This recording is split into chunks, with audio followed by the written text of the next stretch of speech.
Good morning. Welcome back to All Mine Ranch. I'm your host, Ryan. Well, it's early. It's about 7 a.m. and it's a little cold. The weather has shifted, which is awesome. Super hot all summer, but now it's getting down into the mid to low 50s at night and only maxing out at about 80 during the day. It's definitely fall, and I think most of the United States is experiencing some nicer, whoops, sorry, didn't mean to shake the camera, is experiencing some nicer fall weather, which is awesome, but that means I gotta wear my little beanie here. And no, I'm not a Bulldogs fan. I'm a fan of shopping at thrift stores, and this beanie was like $1. It's funny when I sometimes wear it, people are like, they might make some snide comment about the Bulldogs. Maybe they're, I don't know, Floridian or something. Anyway, I'm not into the sports rivalry thing, and I forget that I'm wearing it, and people will make some weird comment about the Bulldogs, but they might say it in a way that I don't even recognize that it's a college football reference. I'm like, what? Oh yeah. Anyway, I'm a big fan of shopping at thrift stores. You can save a lot of money that way. I went to Dallas. That's why you haven't seen me do any YouTube videos for about 2 weeks, but I'm back now. I went there to hang out with my girlfriend, which was great to have 5 or 6 days off of work and just relax and chill. I did go have lunch with 2 coworkers on 2 separate days, but I didn't go up into the office building. I didn't actually do any work or anything like that, which was very nice. But now I got back on Sunday, back to the grind. It's been a long week. Actually, it was Indigenous Peoples Day on Monday, so it was a short week, but a long week because I had 6 days of email to catch up on and just a whole lot of work waiting. So I'm kind of back in that routine of waking up about 5 a.m., start working by 6 a.m. I usually knock off work about 3 p.m., and then, weather permitting and mood permitting, if I'm not too tired, I do work here around the ranch. So Dallas was a little crazy. I want to share a few anecdotes with you. Dallas isn't a bad town, but I'm just shocked at the number of restaurants there. There's got to be 10 restaurants for every person. It's the state pastime in Texas, or at least in Dallas, seems to be eating out, wasting your money on restaurant food that's overpriced. So it was nice to have restaurant options. I hadn't had Indian food since my last visit to Dallas, so I got to go to Indian. We went and had Thai once, and both were delicious. And I hit In-N-Out Burger, of all places, twice, I think. So that was kind of nice. But because when I'm here on my ranch in southern Arizona at the Mexico border, I don't really leave the ranch very much. And I do 99.9% of my eating here at home. I carve out a $20 allowance in my budget for road food or restaurant fast food. And except when I'm actually traveling, I don't really use it, especially with my keto diet. I can't have, hot dog buns, hamburger buns, the breading, and just all the fillers and additives that go with restaurant food. I'm just not eating that crap. But I indulged. I stopped my keto diet. I allowed myself to have carbs while I was there. I said, it's a week off. It's vacation week. I'm going to relax. And I did. So I relaxed my diet as well. Anyway, lots of restaurants in Dallas. But as I was passing, if you've ever done the drive from like El Paso to Dallas, west to east, you go through the Permian Basin, which is its own little universe. All oil rigs and, oil rig support. All the businesses are oriented towards supporting the oil and gas industry out there, which thank you for those who do that hard work. So you go through the Permian Basin, then you get to Abilene, which is getting within about an hour and a half of Fort Worth. And then as you start to come in towards Fort Worth, Dallas, things get a little nutty. And it's interesting, even though, I had just done 13 hours of driving, I did it straight. I got up at 4 a.m. on a Saturday morning, and I drove there, and except for stopping with Stanley to, for breaks, we pretty much drove straight to Dallas and didn't get in till 9 o'clock at night. So it's a long day. But after the sun set, and we got past Abilene and in towards Fort Worth, suddenly the highway gets more crowded and people suddenly get crazy. And it got me thinking that living in a city actually does make a person crazy.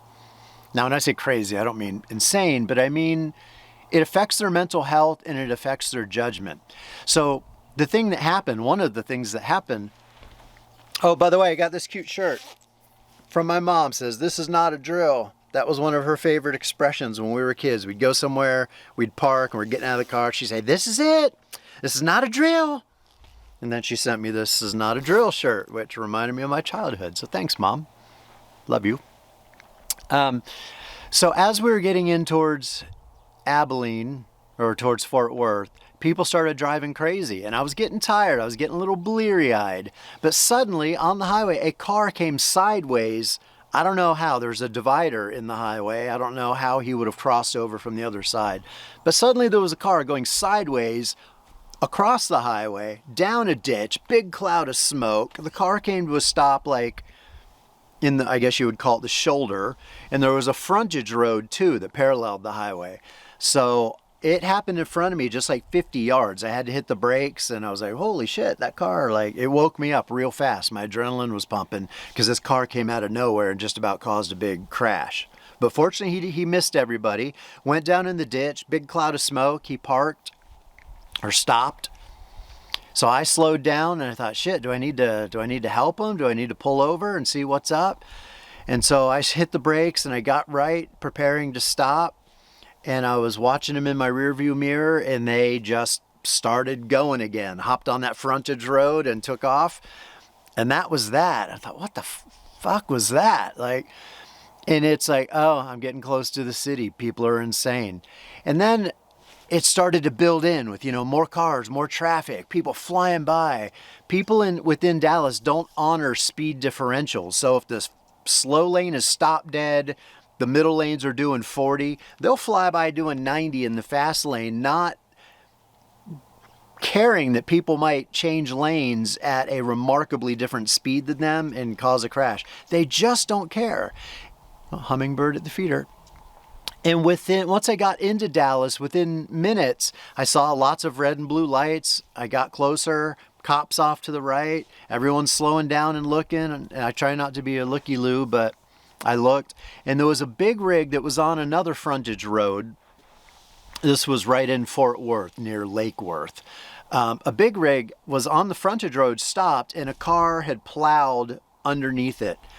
And I thought, that's got to be a fatality. There was no room left in the passenger or in the driver's seat.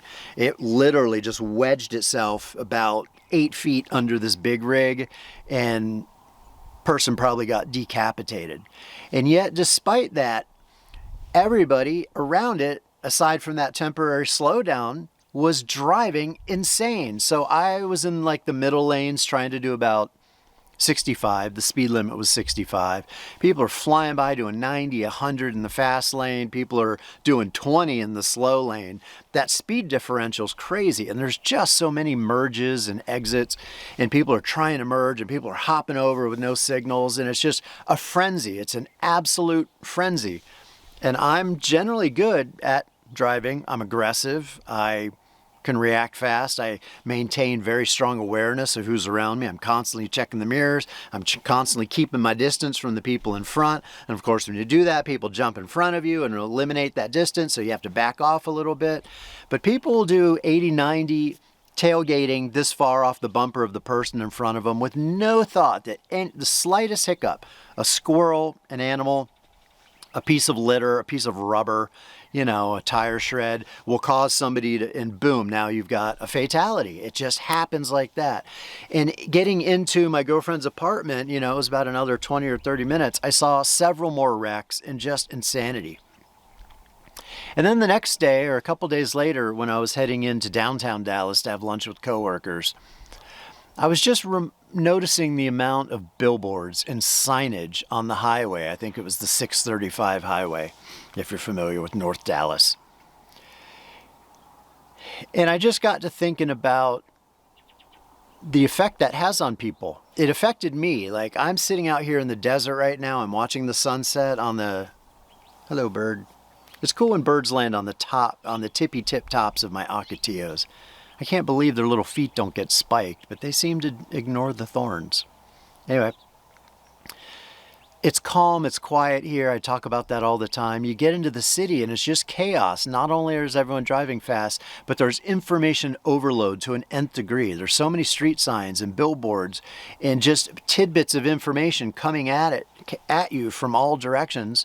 And you don't have to pay attention to any of it, but it's impossible to filter it all out. And with my lifestyle here of calm and chill and quiet and peaceful and serene and nature-like, getting into North Dallas, I just thought, this is not natural. It's not normal for people to be in such a rush and to have this information overload in the sights and the smells and the sounds. I won't say I was overwhelmed by it, but I am somewhere on the spectrum autism-wise, and it's a lot of information. My brain definitely had to kick it up a few notches to process all the information, particularly on a 7-lane highway where everyone's driving insane. And I just thought, I used to think this was normal. But now that I live out here in Arizona at the Mexico border, that shit's not normal, and I don't recommend it for anyone. If you live in a city that's chaotic, bless your little heart, but I recommend you get the hell out of Dodge and get to someplace more peaceful, because I think it does affect people's mental health. And I think there's peer pressure to drive fast and to be in a rush and to get a lot done. And I understand that because I used to be in that lifestyle, but you have to resist that peer pressure. It's unspoken, of course. It's just, well, everybody's driving fast and crazy, so I must also. There's also financial peer pressure. You start looking around at all the expensive cars and expensive homes and all the expensive restaurants and think, oh, doing this 2 or 3 times a week is normal. Eating out, I mean. And driving a $100,000 car is normal. And buying a $600,000 house is normal. That shit's not normal. It's normal for a subset of the population that is making multiple 6 figures a year and happens to live in Dallas. But for most of us, that's not normal. So I think there's this subconscious, unconscious, unspoken pressure to keep up with the Joneses that's really evident, especially when you've been away from it for a while and then go back to a city. It's just kind of obvious. It's right there. So I try not to feel superior. I'm not superior, but I'm glad I've escaped it. Alternative lifestyle with the tiny house, alternative lifestyle with this off-grid 20-acre ranch, and living literally at the edge of the desert or embedded in the desert. City life is no life for me. Thinking of that Willie Nelson, that country song about musician's life is not a good life. How does that one go? But it's my life. I know that was a cover, or I realize now that was a cover. Somebody else did that back in the 40s or 50s, but city life ain't no life, and I'm glad it's not my life. Anyway, I had a good trip. It was nice to see my girlfriend. It was nice to just chill for a week, but I'm back in the groove, and it's time to get to work, because man, I got a lot of projects. One other thing is, turns out about 85% of my viewers are not subscribed. It would really help me out if you subscribed. Also, the ads are turned off on new videos. So if you want to watch my videos with no ads, subscribe. That's the best way to do it. It would really help me out. It would show your support, and I would appreciate it. So hit that button and turn on the notifications. Thank you. So before I went to Dallas, I was looking on Facebook Marketplace and somebody was offering a window in old historic Bisbee. So I went and bought it. This is the window. It's a 4x4, maybe not look like it. Tinted, nice, basic quality. It's not like a high-end window. It's more like a Home Depot quality window. But for $60, that's pretty good. Normally that would have been about a $200, $250 window. I think I got it for 60. No, maybe it was 100. I don't know, but I got a deal on it.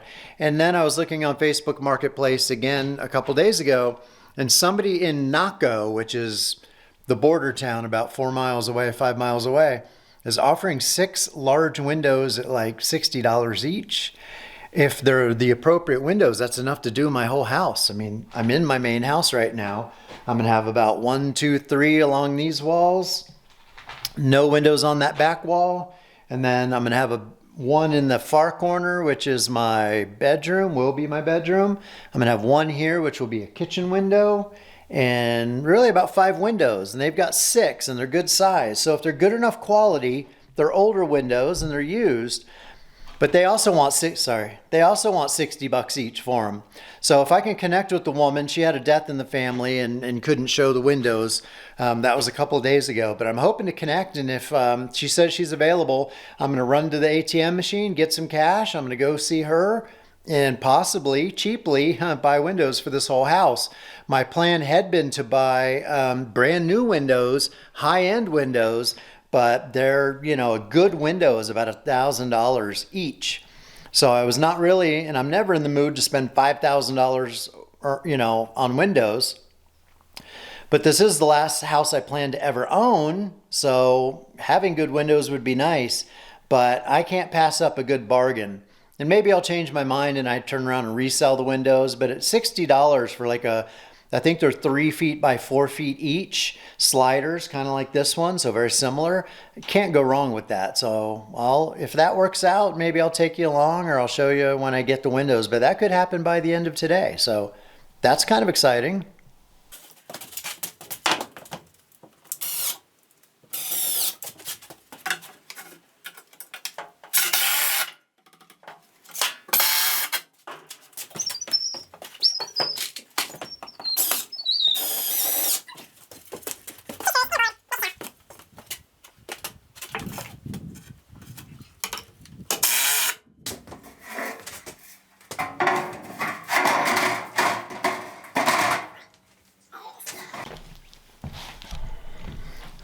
All right, so that was a down and dirty shelf I put up. I'm in the main house. You can see I just have lumber everywhere and scrap, and I'm trying to clear out this pile from the middle of the room just so I can walk around a little easier.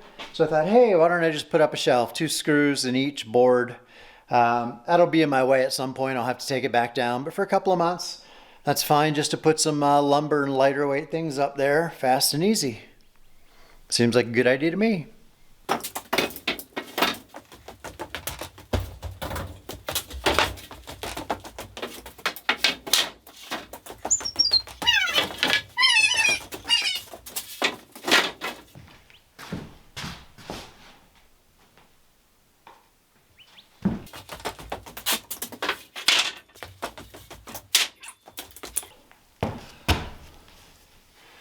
Well, I can't tell you how many times I've rearranged all of the lumber in this house. Building. Not a house yet.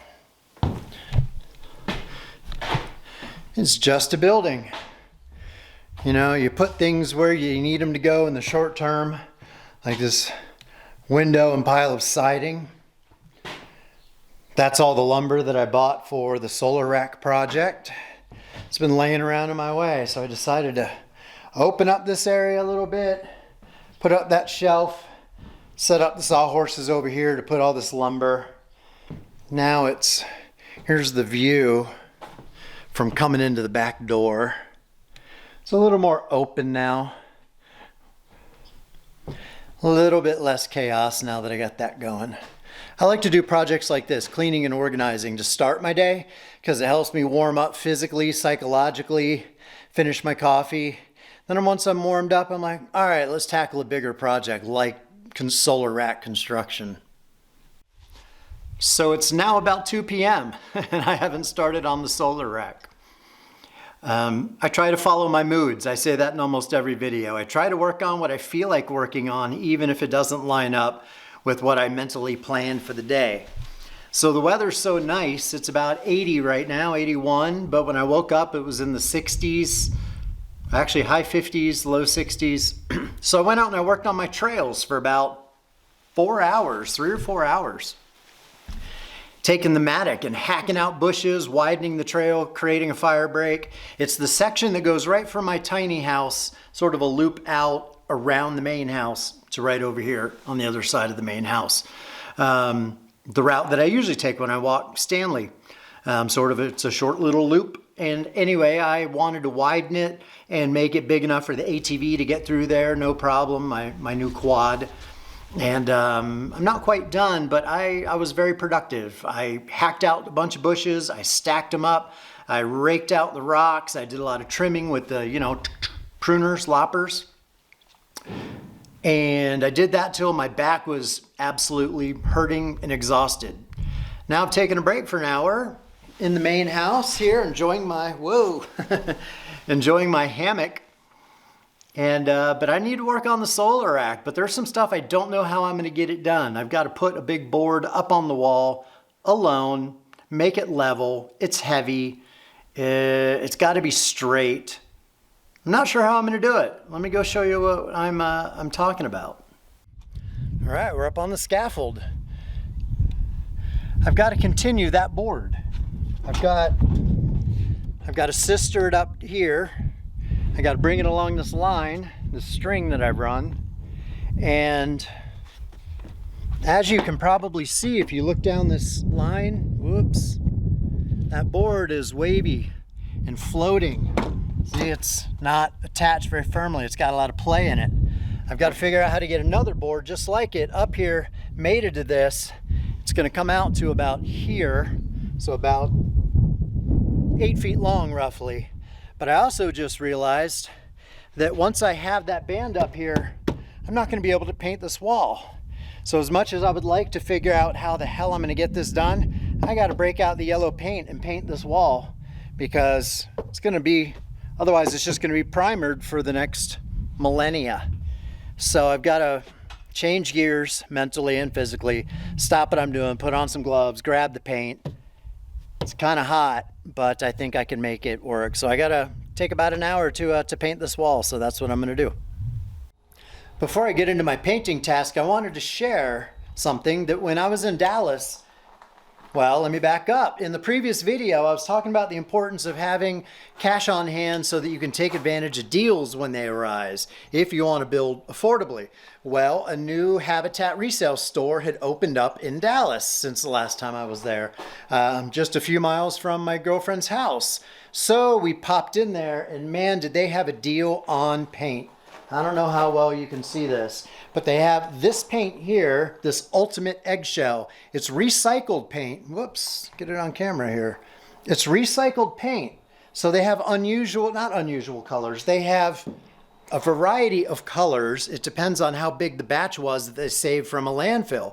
But they put it in these new buckets. They sell it really cheap. And that Habitat Resale store was having 20% off all paint and all paint supplies when we popped in there. So I ended up dropping $200. But for example, I bought this, not even sure what I'm going to use it on, but I bought this interior exterior bucket O paint that was normally like $80.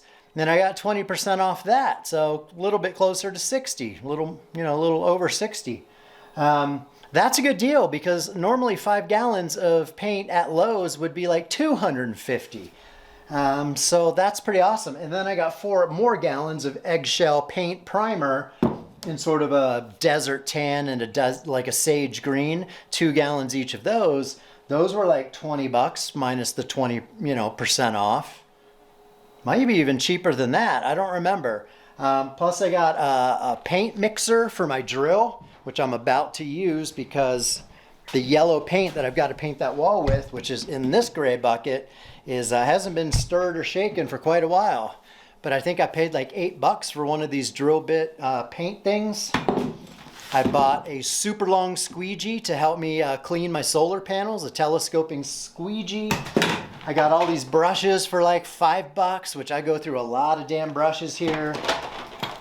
Got this thing for like $2, which I'm going to use to paint the wall right now. And a couple other little miscellaneous things. I got a couple of these Torx bits, which I build everything with deck screws, and these Torx bits are needed. And they had a smoking deal on those. I got it for like $1 each. And I bought another pair of work gloves. So I ended up spending $200. It was not in the budget, but I said, you know what? I got to take it out of savings and do it, because you got to do the getting while the getting is good. And that Habitat Resale store sale, already great prices, but you had 20% off on top of that. I just couldn't say no. So we spent a good hour and a half there. I looked through everything in the store. I was almost bought more stuff, but I held back just a little bit. And I bought a box of shims too for like $8, wooden shims. So when I do all the windows in my main house, I will have shims pre-cut. I wish I'd have had those when I did all the windows in the workshop. I cut those shims myself, and honestly, is that going to stand up? It was kind of a pain in the butt, to be honest with you. And I've also dropped 80 to 100 bucks just on like more 4-inch deck screws, which are, I'm going to be building the solar array, the solar rack with those, and several other types of long fasteners. I've spent hundreds and hundreds of dollars on fasteners between building my tiny house, you know, building my Margot cargo trailer, and then all the projects here. I just have to buy deck screws in bulk, dropping 100, 140 bucks sometimes for massive buckets. And it's so many, you think it'll last you for years, but I go through them so fast. I've already exhausted massive buckets of deck screws, and now I'm buying more of these like 5-pound boxes from Amazon. I recommend buying your fasteners in bulk if you're doing a big build project. Buy way more than you think you're gonna need, because you get them for about 60 cents on the dollar. You get a huge discount for buying in bulk, and you'll use a lot more than you might think. Anyway, so I'm gonna chuck up this stirrer thing into my drill. I'm gonna crack this 5 gallons of yellowish paint and stir it up, and then take my roller and go outside and paint that wall in the sun. Well, that doesn't look too appetizing now, does it?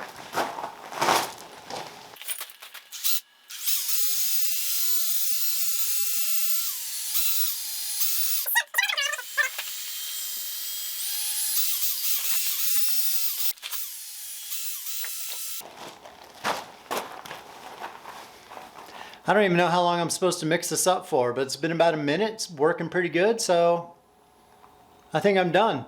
It's a weird mustard yellow color, but surprisingly it does blend in pretty well, or works pretty well out here in the desert. So it's weird, but I'm going for it.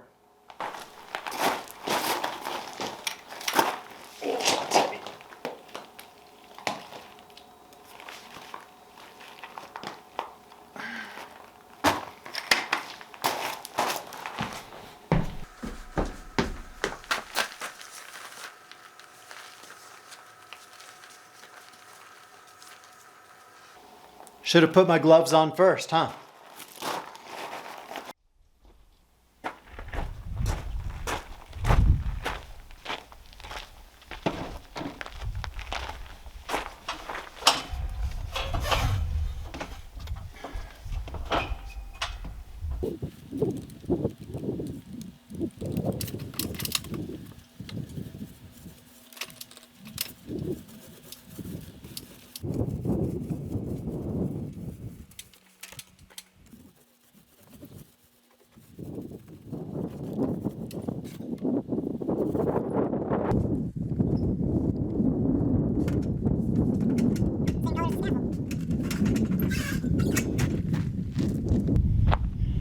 I just noticed this paint is almost the exact same color as the scaffold. I did not plan that. A little more muted, but pretty darn close.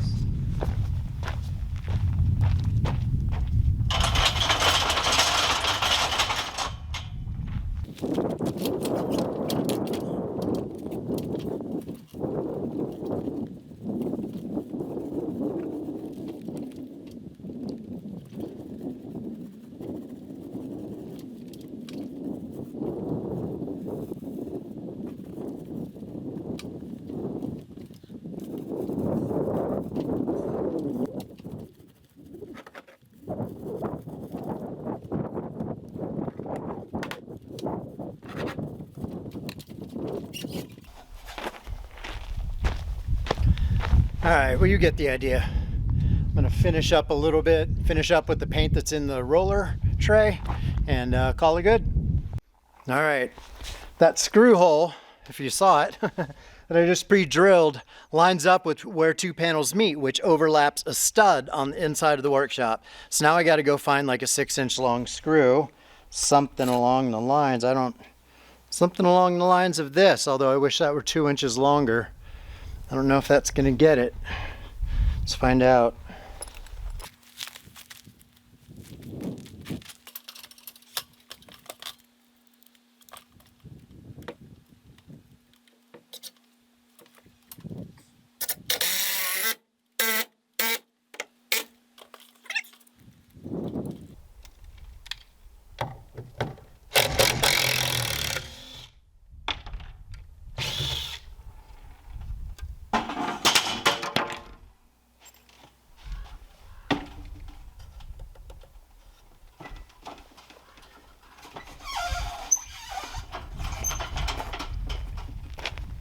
Well, what do you think?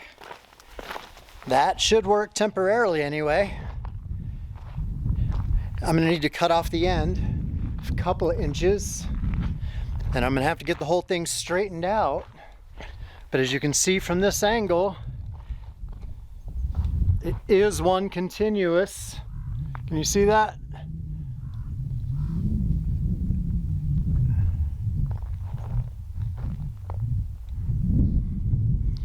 That is one continuous band now, from which I can bring out all of my angled supports for the panels themselves. And then once I have the first one done, I will know how far out it extends. I had spray paint, I don't know if you guys saw the earlier video, but I had orange spray paint marking where the holes needed to be dug. Well, guess what? A couple of rainstorms washed all the orange paint away, which is weird because the green marking paint is like permanent as shit, but for some reason the orange marking paint is not permanent. So I'll have to read the can and see if it's supposed to be that way. But I got to refigure out where I'm going to dig all my holes that will be the support footers all along here. But anyway, man, that's progress. I'm happy about that. Once I get up tomorrow morning, be nice and cool and comfortable, and get up tomorrow morning and really start making some good progress on this thing. So that's awesome.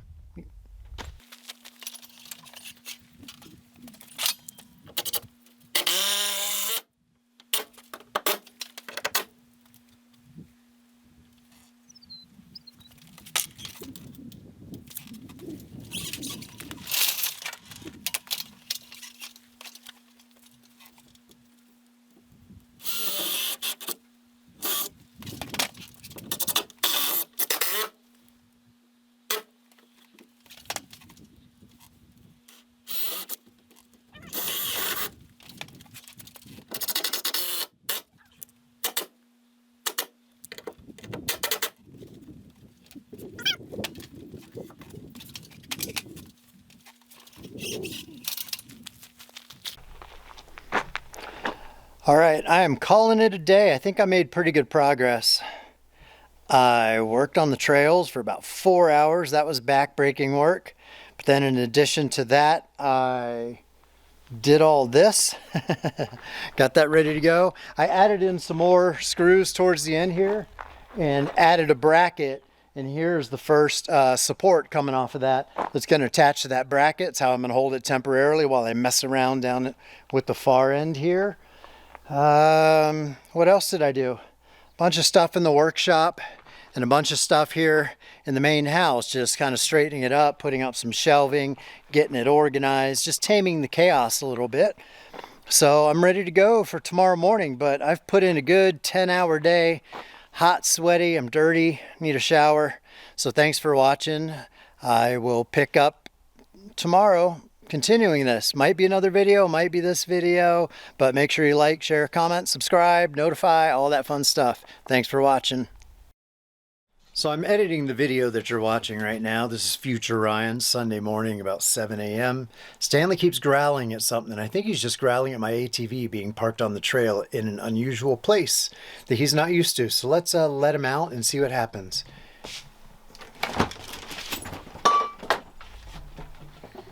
And it's a good opportunity to show you the trails. The trail work that I did yesterday. Ooh, getting brighter. Stanley, come here, buddy. Let's go this way. Come on. Come on. Here he comes. Super dog. Woo, he's fast. And there he goes. Super dog. All right, this is going to be a little bit shaky, and I don't know how to do it. But this is my cactus garden, and the trail starts here. And yesterday, this first stretch of it, I spent hours opening that up to make it more of a fire break and so I could get the ATV in because it was pretty narrow in spots. So I'm going to go off camera and I'm just going to walk this first section of trail, which kind of loops around over here and comes out on the far side of the cargo trailer there. Apologize for any shakiness. Oh, Stanley's taking a dump right there. Dude, you're on camera. Don't take a dump. And don't do it on my trail, you chucklehead. Look, he's running around. Poop. Get off of my trail. Get off of my trail. He's running and pooping at the same time. What a maroon. But I opened this up quite a bit. This is now a good 12, 15 feet wide, which it wasn't yesterday. Then it gets a little narrower in here, but I took out a lot of bushes in this section, especially where this little cholla is. This was all bushes in here. I cleared that out quite a bit. You can see my quad tracks. I widened this just a little bit yesterday, all through here. Took out a bunch of bushes on this corner. So this is all much wider, much easier to do, to come through. A little narrow in right here, kind of swoopy. Jots left, jots right, jots left again. And we're coming up on my ATV and tools, which is what I think Stanley was growling at from up in my loft. See, buddy, it's just my ATV. Yeah, he's kind of sketched out by it. Look at that.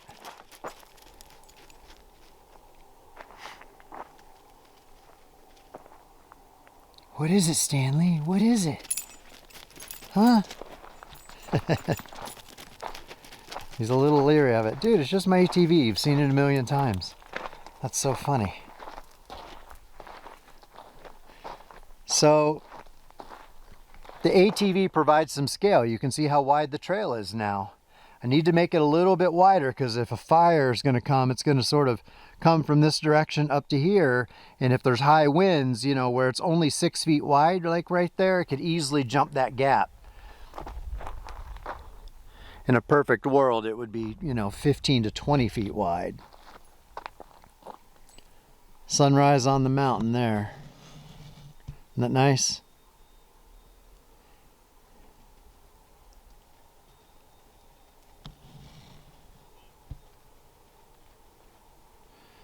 Gonna be a beautiful day.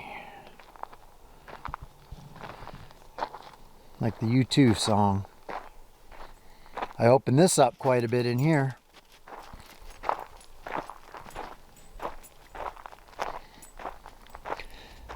And now we've come far enough that we are getting around to the front of my house. There's where we started, over there by the tiny house. And we've come around now.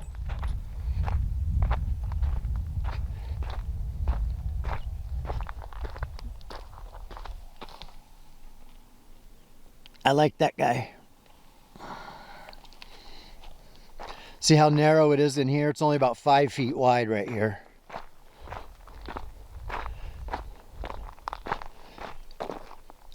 In here, there's a ton of glass and metal and things. See all the holes from the rodents? They are going crazy in here. But there's little things like this. A little spring thingy. And old tin can lids. Stuff like that all over the place in here. Plus a whole lot of glass. This is some of the cleanup that I still need to do. I did a bunch of videos when I first bought this property of cleaning up the land, but now all these little things that get revealed by the rainstorms, whole lot of glass. I could probably fill 20 buckets of glass from all the shattered car windows and bottles that had accumulated here over the years. Let's keep going. We'll finish up the trail thing and I'll go back to editing.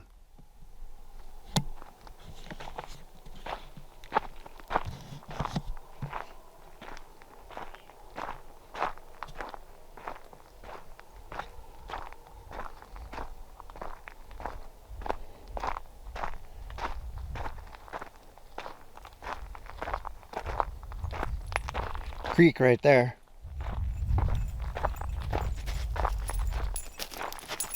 Run, boy, run. Go.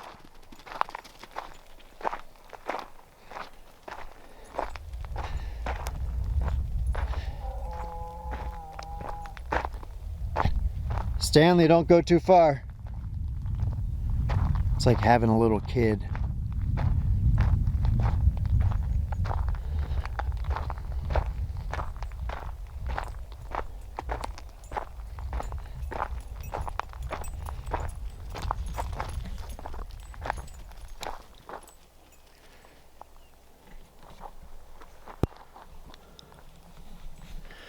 It's about to be sunrise over these mountains here. That's obviously to the east. So that's the first section of trail. It goes from my tiny house and comes out south of the main house. I've got a lot more that continues. If you continue to head south, it starts up again right there and loops all throughout there. And I have another short section right across the way, so I can come out from where I was and go right through here, and it just does a short little section. So it all sort of connects up. So someday soon I'll figure out a way to really tour that property. I need to get a gimbal again to stabilize the image, because if I'm showing you in this way, you know, it's shaky, and I apologize for the shaky camera. Anyway, I just wanted to show you that trail section, and I wanted to show Stanley that that was just my quad sitting out on the trail. He was just growling continuously at it he goes up into my sleeping loft, and he sits down and looks out the window, and because it's about 12 feet off the ground, he has a good vantage point, and he was just growling and growling, and I thought, is there an animal out there, or coyote or something? But no, it was just my quad, so now he knows. Anyway, I'm gonna go back to video editing.